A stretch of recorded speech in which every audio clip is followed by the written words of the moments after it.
বিশ্বকাপ ফুটবল বাছাই পর্ব কনমেবল অঞ্চল অর্থাৎ ব্রাজিল আর্জেন্টিনা যে অঞ্চলে আছে সেই অঞ্চলের পয়েন্ট তালিকার শীর্ষে আছে আর্জেন্টিনা।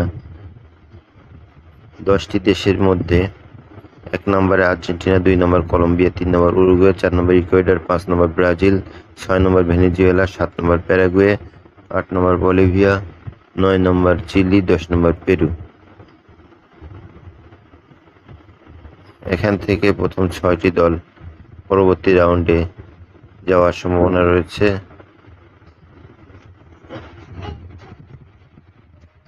আর্জেন্টিনার point 18, Colombia 16, Uruguay 15, Ecuador 11, Brazil 10, Venezuela 10। সব দলের 8টি করে খেলা অনুষ্ঠিত হয়েছে।